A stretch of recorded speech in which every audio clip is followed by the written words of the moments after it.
magandang tanghali. Kumikinang na ulo, Diego Bandido. Magandang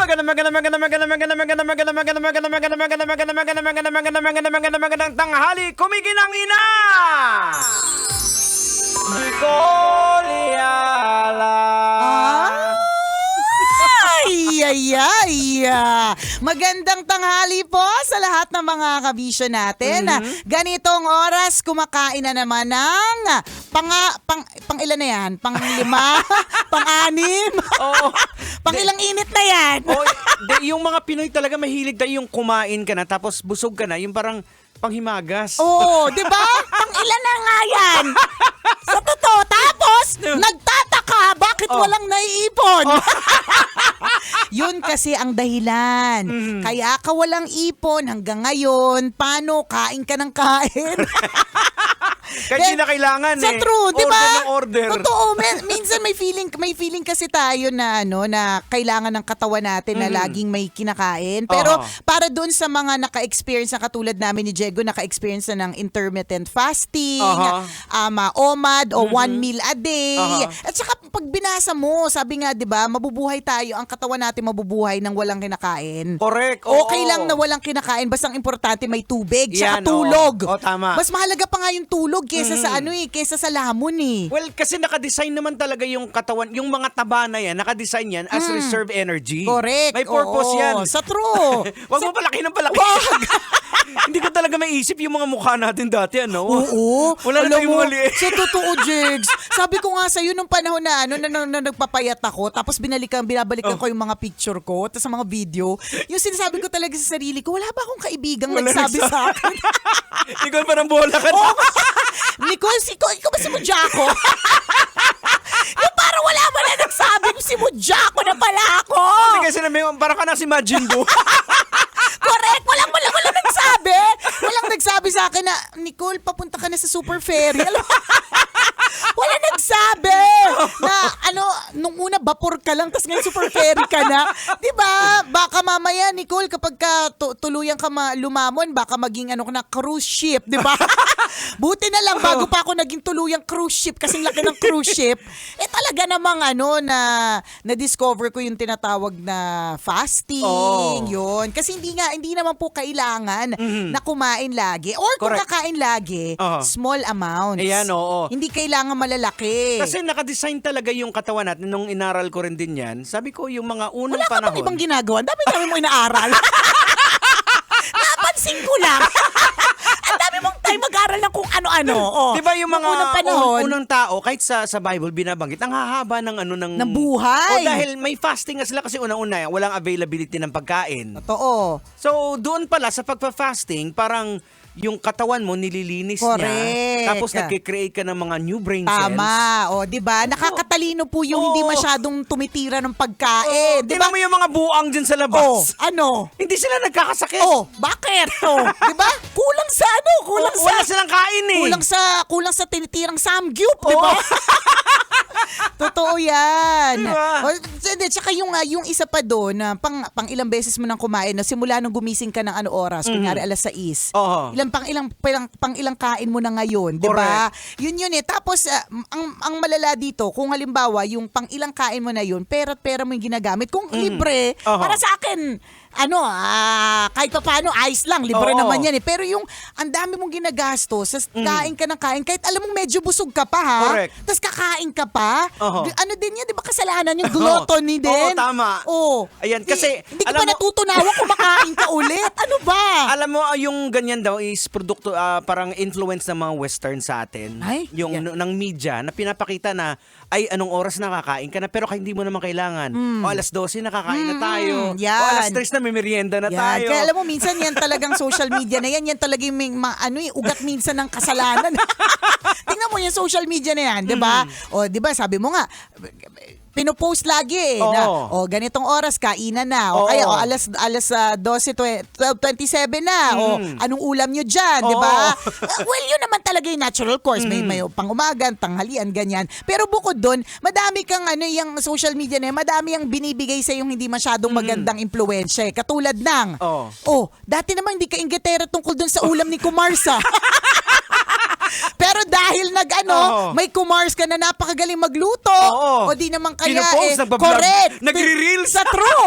Di ba? Ikaw na hindi ka naman inggitin, na parang ayos lang naman sa'yo kahit hindi naman na pang-apat na init na nung nakarang linggo pa yung adobong tinitira mo. Makakaramdam ka tuloy ng, ano ba yan? Bakit si Kumars parang iba yung almusal niya, iba yung pananghalian. Ang natural sa Pilipino, kung anong almusal, kami ganun kami, Diego. Ewan ko kayo, baka yayamanin kayo. Hindi. Basta kami, kung meron kaming itlog ng umaga, kung di pa naubos yan, itlog pa rin yan ng tanghali, kung di pa rin natitirin, o itlog pa rin yan ng hapon. Sa akin hindi, iba. Ano? Kung anong ulam ng kapitbahay yun sa Ay, amin. perfect! Nakikingi ba? Maging mabuting kapitbahay na makakuha ng libreng pagkain mula sa kapitbahay, 'di ba? Pero yun yung katotohanan eh. Hindi ka naman dating inggitin tungkol sa mga yung katulad ng ewan ko kung napapansin mo ang mga events ngayon. Kunyari, weddings, birthday. Yan pa, isa yan pa yan. talaga. Alam mo, kapag ka nakakita ko ng meron ako mga fina-follow na mga ibang mga suppliers. Pag nakakakita ko halimbawa ng 7th birthday, tapos kunyari, ang location sa isang 5-star, 7-star na hotel, yung mararamdaman mo talaga na kahit kumikita ka naman, sinasampal-sampal ka talaga ng kahirapan. Yung pinaparamdam talaga sa iyo, hampas lupa ka. Mahirap ka pa sa daga. Kasi grabe yung mga events ngayon, kakaiba. Sobra. Kaya ngayon nabanggit mo na may bumabang cake Oo, nung nakaraan. bumababang cake. Tapos, ay naku, Pero ibang dahil sa level. panahon natin, wala namang yung mga ganyan. Wala. Well, siguro kasi in fairness naman, nag-level up na rin naman talaga ang mga events. Pero nag-level up na rin talaga yung pera din ng mga tao, di ba? Para meron silang pang-spend sa ganon, di ba? Nakakaloka yan social media niyan. Dati naman, ayos lang yung simpleng proposal. Correct. Kaya lang, nakakapanood ka ng mga proposal na pangmalakasan. Kaya tuloy magpaparinig ka dyan sa jowa mo na, ay, sana ganito, di ba? Parang isi-send pa sa'yo ng jowa mo. Alam, ang ganda ng ano nila. Correct. Ang ganda ng proposal, Parang read between the lines, kuya. Ibig sabihin nito, ganito po, ganito po, Lord. Pag sinindihan kami, alam mo, nakakakilig na nakita ko Correct. Totoo yan. Sisendan ka. Grabe pressure sa mga kalalakihan yan eh. Kasi dapat hihigitan mo yan eh. Ile-level up mo, di ba? Kung ikaw yung tipo ng taong apektado sa ganyan. Kaya swerte din ko, halimbawa, kahit nakakabasa ka, nakakapanood ka, yung hindi ka maapektuhan, yung hindi mo kailangang higitan pa yan, di ba? Wag ding masyadong social climber, mga kabisyo. Yan din na nagdudulot ng dahilan kung bakit hanggang ngayon, naku, November na, wala ka pa ring ipon. Correct. Paano, anong gusto mo? Nakita ko kasi sa social media si Kumars, nag-post ng bagong bag charms, di ba? Yung mga ganyan, kasi yan yung bagong uso, di ba? Yung mga ganyan. So, ikaw, wala ka naman talagang budget para doon, babudgetan mo pa tuloy. Paano? Social climber ka. Yan talagang mga ganyang klaseng mga pag-iisip natin, yan minsan yung nakakapagpatahamak sa atin eh. Correct. Social media is not bad. Walang problema doon. Ang ganda din naman talaga ng naidudulot nito sa atin, di ba? Isipin mo, information, right at an instant. Correct. Grabe. Dati walang ganyan eh. Nagla-library ka ba dati? Hindi ko sure kung nung mga panahon na nagla-library ka. Paano library? Parang feeling ko ikaw yung mga tipong hindi pumapasok sa school. Sa library? Oo naman. Kaya marami ako naiuwi na libro sa bahay. May mga Philippine Constitution pa. Sinasabi ko na nga ba, kaya ka nagla-library, tirador ka ng library books. Pero ang intention, magbasa. Kasi meron kang kailangang i-research. Ngayon, di ba, Jigs? Wala na eh. May mga library pa ba yung school ngayon? Meron pa din. Pero meron pa din naman. tinatambayan na lang naglalandian. Di ko sure, baka. O kaya tinutulugan. Kaya bawal magtutulog dyan eh. Kasi nga tinatambay na lang for that. Pero pinagdaanan talaga natin yung pagka halimbawa meron tayong assignment, Oo. paunahan yan, natatandaan ko kasi kunyari, yung library nyo naman hindi masyadong malaki. Oo, correct. Ang Limitado selection, yung limitado. So paunahan yan Pag kasi correct, pag naunahan ka, wala ka ng book. Oo. Isipin mo yun. Mm. 'Di ba? Ngayon, right in an instant, yun naman yung kagandahan ng social media, yun naman yung kagandahan ng internet, 'di ba? Dati malalaman mo kung mayaman ka, kung meron kang encyclopedia Na na isang Britannica. set, correct. Britannica o kaya ano ba yung isang brand? Colliers. Oh, yun, oh. Diba? Sipin mo yan. Tsaka pakapalan ng ng dictionary, yung Oo. Merriam-Webster. Oo. Pakapalan yan, Tapos diba? meron pa mga nagsasubscribe sa yung parang pocketbook Reader's na Digest. oo. Di ba? Mayaman kapag naka-Reader's Digest ka na.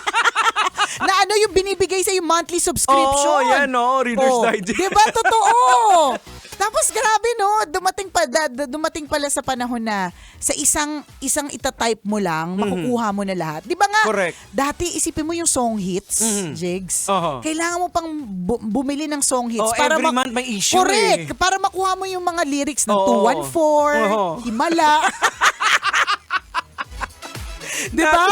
Dati talaga, yung mga ganun, hindi mo alam yung lyrics. Kaya kailangan bumili ka. Kaya dati kung sa mga, halimbawa, yung mga singing competition, hindi mo sila masisisi na tatanungin ng host, anong kakantahin mo? Araw at gabi. Oo. So, nung kumanta na sayang pa. Kasi hindi alam yung title Totoo, pwede. Hindi Oo. imposible. Hindi katulad ngayon. Ngayon nga kapag meron kang narinig lang na kanta kunyari sa Love Radio, tapos hindi mo na-catch yung buong song. Aha. Meron lang few lines o kaya few words. Aha. I-type mo, lalabas ng lyrics. Correct. Alam na kagad. Diba? Grabe na yung technology talaga ngayon. Wala lang. Sorry po pasensya na po kung bilib na bilib yung mga ante, diba? Bilib na bilib yung mga tito-tita niya kasi siguro kasi talagang dinaanan po namin talaga yun eh. Oo, andun tayo sa transition period sa talaga true, eh. hindi. Tsaka kung wala kang pambili ng song hits, yung tape recorder, yung yung cassette tape. I-re-record mo. I-re-record. Tapos i-re-record ita-transcribe mo. Correct! Isusulat mo! Diba? Kung bungol ka, kung ano pinagsusulat mo doon. Totoo! Diba? Isa sa mga di ko makakalimutan, In Masabinla by Roxette, diba? Oo. Nirecord ko. Oo. Kasi plinay sa Love Radio, Oo. diba? Tapos yun, play. Oo. Play a whisper. Stop. Stop. On your pillow. Tapos kapag nabuo ko na, saka ko na siya pe-play ng buo, kasi Oo. kakantayin ko na, Ayun. sasabayan ko na. Correct, oo. Diba? Ngayon, grabe, 2 words lang ang Oo. i-type mo. Ang lalabas na kaagad Lalabas na agad. Tapos hindi mo pa nga sinasabi, yung mga Siri, yung mga Gemini Assistant Kineme, Oo. sila na yung magre-research para sa'yo. Si Google. Oo. Pangalan ni Google, Alexa? Oh, si Alexa, iba-iba. Siri, Alexa, Oy. Gemini Assistant, ang dami na nga. Ang dami na. Nakakaloka. Kaya nga, alam mo, nabibilib din ako sa mga guro Aha. ngayon. Kasi parang feeling ko mas extra yung effort Ay, na oo, tama. ipakita mo sa mga Tama. estudyante mo na mas marami kang alam kesa sa Correct. kanila. Mhm. 'Di ba? Dahil pwede na kasi nilang i-search yung Oo. ituturo mo. Oo. Diba? Kaya nakakabilib po yung mga guro kung paano nyo pong kinakaya yung mga Ayan. estudyanteng know-it-all. Oo, kasi meron pa, iko-correct ka pa ng estudyante Sa mo, true. di ba? Kasi May mga nabasa ganun niya eh. ganito. Oo. Diba tayo wala tayong pag-correct kung anong sabihin niya, naniniwala tayo. Paano? Wala naman tayong Oo, source eh. wala tayong source. So kung anong sinabi niya, yun Oo. yun. Mhm. Wala nang iba. Oo. Ngayon pwedeng i-correct. Oo. Diba? Hirap kaya talaga, saludo kami sa mga teachers ngayon talaga. Hindi madali ang Oo. ginagawa ninyo. Tapos bukod pa dun sa parang maraming may alam tungkol sa mga bagay-bagay, hindi na yan sila nakikinig. Oo. Diba? Hindi na nakikinig. Oo, parang i-research ko na lang mamaya Correct, sinabi ni ma'am. Totoo. Totoo. Maraming sinong hindi ganyan? Hindi ko naintindihan yung sinasabi ni ma'am. Search ko na lang yan Oo. mamaya. Oo, And in fairness, kapag ka-search mo din naman, andun din. Oo. Yung sa panahon naman natin, di ba, meron kang, kagaya mo, bright ka, Nagte-take down notes. Yung kami naman ng mga noisy. Mamaya na lang, hiramin ko na lang yung note ni Nicole. Notebook, kukopyahin ko na lang. Totoo, kasi may mga tao talagang sobrang mag-notes. Kaya ako, takang-taka ko kay Princess. Pag halimbawa nagpapatutor siya, katulad kagabi, sabi niya, Mom, can you teach me math? Sabi ko, what's the subject? What's the topic? Sabi niya, ratio and proportion. Sabi ko, okay, so medyo kaya pa ng utak ko. Sabi ko, pero syempre, bigyan mo ako ng notes, bigyan mo Oo. ako ng, parang saan tayo magsisimula? Oo. Wala siyang notes, Diego. Wala siyang notes! Sabi ko, ba't wala kang notes? I mean, paano? Diba? Hindi ko gets? Oh. Di ba?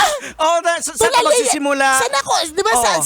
Saan kayo nagsimula? Ano yung tinuro? Alin? Saan? Paano? Kasi sa atin, kakapain din natin Correct, yan eh. kakapain Hindi mo mo rin naman eh. maaalala yung Correct. dati. Pero pag nakita mo na, okay, alam ko Oo, na to. correct. At saka syempre, baka mamaya, ito yung kaalaman ko, nasa level 2, level Oo. 1 pa lang pala kayo. So, kailangan meron akong makitang notes. Oo. May makita kong May pattern, kahit oo. correct. Wala. Ikaw mahilig ka mag-notes dati? Oo, alam mo, Ay, nagmana kay Joe. Bigla hindi nag-notes. Totoo. Di ba hilig ako sa I take pride, Diego, sa aking notebook. Kasi yung notebook ko, kaya hanggang ngayon dala-dala ko siya eh. Kahit na, alimbawa, meeting, yung mga kasabay ko dito mag-meeting, kunyari mga sa ibang department, ganyan, tapos may meeting, lahat sila laptop na eh. O kaya sa tablet nila itatype. Ako, ang hawak ko pa rin notebook. Tapos, tuwang-tuwa pa rin yung mata ko, kaya bumibili pa rin ako ng ako pa rin yung market na mga post-its na iba't ibang kulay. Kasi tuwang-tuwa ako pag nakikita ko doon maraming nakasulat. Ganun, o very, very old school. Very, very pinanganak noong 1979. Totoo, kasi mas madali para sa akin na alalahanin siya eh. Totoo, may mga ganun talaga May mga ganun. No? At least mababalikan ko, ito pala sinulat. Oo. Pero yung, of course, yung mga modernong mga tao na ngayon, di ba? Yung iba nag-notes Tinype naman nila. din sa cellphone, Correct, dahil may diba? notes naman. Sa true, may pero mga iba ganun. pa rin din kasing Iba satisfaction yung sinulat ballpen, eh. sinusulat Correct. mo. Tsaka kapag halimbawa natapos ko yung task, i-highlighter ko pa yan. Mga ganon. proud na proud ako sa sa notebook ko dati nung nag-aaral talaga ako. As in tama, ikaw Diego, ko ikaw yung mga tipong noisy, not listening to the teacher, recess lang ang favorite na subject. Ako talaga ang mga pag-asa ninyo, 'di ba? Kasi lahat ng sinasabi ni ma'am, sinusulat ko. Kasi hindi naman lahat ng sinabi ni ma'am nasa textbook eh. Kailangan, kailangan pakinggan mo, may side notes, ganyan. Ganun. Tapos sabi ko sa'yo kagabi, humingi ako na notes, wala. Anong explanation niya? We don't need naman, ma'am eh. Saan tayo magsisimula? Kakaloka! Oras natin, 12:39 na. Akong kumikinang ulo, Diego Bandido. At ako naman ang kumikinang ina mo na si Nicole Yala. Kailangan pa bang i-memorize yan? Basic! Kailangan pa bang i-memorize yan? Love Radio. Basic!